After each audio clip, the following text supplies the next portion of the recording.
नमस्कार। आज मैं बिकमिंग गांधी, जिसको लिखे हैं पेरी गारफिंकेल, इस किताब के बारे में चर्चा करूंगा। इस किताब को लिखने का पर्पज जो पेरी गारफिंकेल का था कि उनको बताना था, दुनिया को एक मैसेज देना था कि बिकमिंग गांधी उनके मन में कैसे आया और उसको कैसे अपने जीवन में अमल पे लाएंगे। तो इस किताब का जो फॉरवर्ड है वो दलाई लामा ने लिखा है, his high holiness Dalai Lama ने लिखा है। और उन्होंने कहा है कि दलाई लामा ने कहा है कि उनके लाइफ पर गांधी जी का बहुत इन्फ्लुएंस है। दो जो प्रिंसिपल गांधी जी के हैं जो उनको काफ़ी प्रभावित किए हैं, वो था अहिंसा और करुणा, नॉन वायलेंस एंड एम्पैथी। तो कहते हैं कि तिब्बतन पीपल के ह्यूमन राइट्स के प्रोटेक्शन के लिए गांधी जी के जो प्रिंसिपल हैं, non violence and Karuna, empathy, वो बहुत ही ज़रूरी है और मैं इसको अपने जीवन में लागू करता हूँ। इस बुक में जो गारफिंकेल ने लिखा है वो कहते हैं कि शुरू में इनको आइडिया आया कि इस बुक का नाम या रखें बीइंग गांधी। तो उनको लगा कि नहीं, बीइंग गांधी, गांधी होना तो असंभव है और बहुत मुश्किल है। इस दुनिया में गांधी बनना बहुत मुश्किल है। तो इन्होंने इस बुक का टाइटल रखा बिकमिंग गांधी। बिकमिंग गांधी मतलब कि इट्स प्रोसेस, मतलब कि to follow the principles of Gandhi ji in process. It's not complete and it will never be complete. तो ये गांधी जी के मुख्यतः 6 जो सिद्धांत हैं उन पर इनका फोकस है। 6 सिद्धांत जो हैं वो हैं इनके, पहला तो नॉन वायलेंस है, और दूसरा ट्रूथ है, और तीसरा है सिंप्लिसिटी है, और चौथा वेजिटेरियनिज्म है, शाकाहारी होना, और फेथ है, और लास्ट सेलिबेसी है, ब्रह्मचर्य। तो इन्होंने ये 6 प्रिंसिपल पर काफ़ी बढ़िया से बात किया है। तो सवाल उठता है कि इनके मन में गांधी जी को फॉलो करने का या गांधी जी के जो जीवन शैली था उसको अपनाने का कैसे इनके दिमाग में आया। तो हुआ यूँ कि ये काफ़ी वरिष्ठ पत्रकार हैं, जो राइटर हैं, और इनके जीवन में ऐसा हुआ कि ये इतने मतलब अयासी में डूब गए कि इनकी हेल्थ बहुत डाउन होने लगी। इनको खुद भी लगने लगा कि no I don't deserve this, मतलब I could be someone better. तो पहली बार इनको लगा कि क्या करें। फिर क्या हुआ कि 2004 में बराक ओबामा उस समय प्रेसिडेंट के लिए अपना कैंपेन कर रहे थे। तो वहीं से इनको आइडिया आया कि गांधी जी को फॉलो करते हैं। तो ये कहते हैं कि गांधी जी का ही जो be the change you want to see in the world, उसी से अडेप्ट करके ओबामा ने अपना स्लोगन बनाया था। उन्होंने कहा था, change will not come if we wait for some other person, और if we wait for some other time, we are the ones we have been waiting for, we are the change that we seek. तो दूसरे के wait करने से कि दूसरा change होगा तब चेंज होगा, उस इंतज़ार से नहीं होगा। हमको खुद उसको चेंज लाना होगा और उसको खोजना होगा। तो ये बराक ओबामा का जो ये था, गांधी जी के be the change you want to see in the world, उसी से अडेप्टेड था और यहीं से इनको आइडिया है। तो ये बी दी चेंज, ये जो फ्रेज है, इस पर इन्होंने काफ़ी पढ़ा और इनको लगा कि being change and be the change, these are 2 different phrases. तो ये चेंज कैसे लाएं? जैसे आप बहुत अनहेल्दी फूड खा रहे हैं, आप बहुत अपने आप को धोखा दे रहे हैं, झूठ बोलते हैं, समाज में अपने आप को दिखाते हैं कि I am true, I am truth, I am following non violence, but you are not.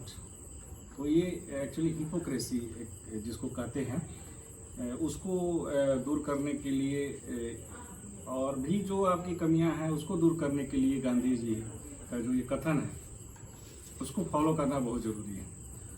इन्होंने बहुत सारी बातें बताई हैं, जिसमें से एक इन्होंने कहा है कि मार्टिन लूथर किंग जो थे वो गांधी जी को फॉलो करके जो जिम क्रो के अगेंस्ट में या जो भी ब्लैक के राइट्स के लिए यूएस में जो आंदोलन किए थे वो गांधी जी के इन्फ्लुएंस से किए थे। उसकी मैं कहानी का, उस किताब का मैं चर्चा अन्य वीडियो में करूँगा। लेकिन जो इस बुक में है उसमें से जो जिस्ट है यही है कि गांधी बनने के लिए आप जैसे 6 प्रिंसिपल हैं तो 6 को एक बार में ही लेकर के आप नहीं कर सकते, स्टेप बाय स्टेप, और every time you improve yourself. और एक अच्छा काम करिए, एक बैड हैबिट्स को हटा करके एक अच्छा हैबिट लाइए। अगर आप बहुत ज़्यादा मीट खाते हैं, बहुत ज़्यादा आप तैलीय भोजन करते हैं, तो उसको थोड़ा थोड़ा कम कर करके आप वेजिटेरियन फूड की तरफ जा सकते हैं। ये सबके लिए तो पॉसिबल नहीं है, लेकिन रिसर्च भी कहता है कि वेजिटेरियन फूड से आपको स्वास्थ्य का बहुत लाभ मिलता है। इस बुक में कहा है। और गांधी जी का जो था कि भोजन से ही आपके जो अंदर की जो ये है, जो भी आपकी ब्रह्मचर्य पालन करने की शक्ति हो, या आपके अंदर सत्याग्रह की जो भावना हो, या नॉन वायलेंस की हो, ट्रूथ की हो, वो भोजन पर बहुत निर्भर करता है। और गांधी जी की जो सिंप्लिसिटी थी इसी पर आधारित थी। वो बहुत ही मिनिमलिज्म को फॉलो करते थे, कोई भी चीज़ वेस्ट नहीं करते थे। तो लास्ट में इस बुक में बहुत तरह का बातें हुई हैं, बहुत तमाम NGO वगैरह की बात हुई है जो गांधी जी को फॉलो करते हैं। एक इंसिडेंट इसमें बहुत इंटरेस्टिंग हमको लगा। एक रामदास करके एक महाराज जी थे जो नीम केरोली बाबा के शिष्य थे, और उनके टाइम में वो थे। तो रामदास जो थे वो गुरु थे इनके, राइटर के। तो उनके बारे में एक किताब लिखे हैं, उनके शिष्य रामेश्वर दास करके हैं, RD। तो उन्होंने लिखा है कि नीम केरोली बाबा जो है, आप सभी जानते हो उनका नाम, वो रामदास को कहे थे कि you follow the Gandhi's principles, you be like Gandhi. तो उस समय उनको लगा कि क्या गए हैं, मतलब क्या मतलब है उसका। तो उनको बाद में समझ में आया कि व्हाई ही सेड सो, वो ऐसा क्यों कहे थे। नॉन वायलेंस के बारे में इन्होंने बहुत चर्चा किया। नॉन वायलेंस कैसे हम स्टेप बाय स्टेप अपने एटीट्यूड में ला सकते हैं। जैसे एक चीज़ बहुत अच्छा इन्होंने चर्चा किया है कि आज के युग में सोशल मीडिया का युग है और बहुत कंपटीशन है। लोग जो है किसी का बात को बर्दाश्त करना नहीं चाहते हैं, विचारों का स्ट्रगल है, कोई टॉलरेंस लेवल बहुत कम हो गया लोगों का।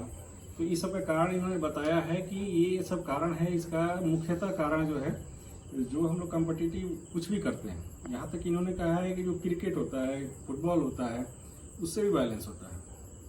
लोग एक टीम को जिताना चाहते हैं, दूसरे को हराना चाहते हैं, इसके लिए भी लड़ जाते हैं। सोशल मीडिया पर तमाम तरह का मिस इन्फॉर्मेशन है और हेट फील्ड जो ये है मैसेजेस है, उसके कारण भी वायलेंस है। तो इस किताब में बहुत सारी बातें बताई गई हैं और मुझे अच्छी लगी, चूँकि मैं खुद गांधी जी को बहुत रिस्पेक्ट करता हूँ। और लास्ट में एक चीज़ कहकर मैं अपना ये वीडियो समाप्त करूँगा कि इन्होंने कहा है कि जैसे वर्ल्ड ओवर में गांधी जी के आदर्श को अगर लागू कर दिया जाए तो दुनिया पीसफुल हो जाएगी, लेकिन वैसे जो विचारधारा वाले हैं वो हाशिए पर आ गए हैं अभी। तो इसका क्या उपाय है कि गांधी जी के प्रिंसिपल को लागू किया जाए। तो इनका एक सुझाव है कि हमें केवल राइट्स के लिए नहीं फाइट करना होगा, हमें उनके गांधी जी के प्रिंसिपल को लागू करने के लिए केवल मैसेज देने से नहीं होगा, हमें खुद पावर में आना होगा। हमें उस प्रिंसिपल के साथ नॉन वायलेंस ट्रूथ के जो मानने वाले लोग हैं उनको फाइट करके, कंटेस्ट करके उनको खुद पावर में आना होगा और उनके प्रिंसिपल को लागू करना होगा। तो ये किताब है, इसमें बहुत सारी बातें लिखी हैं, आप इसे ज़रूर पढ़ें, आपको लाभ होगा। Thank you.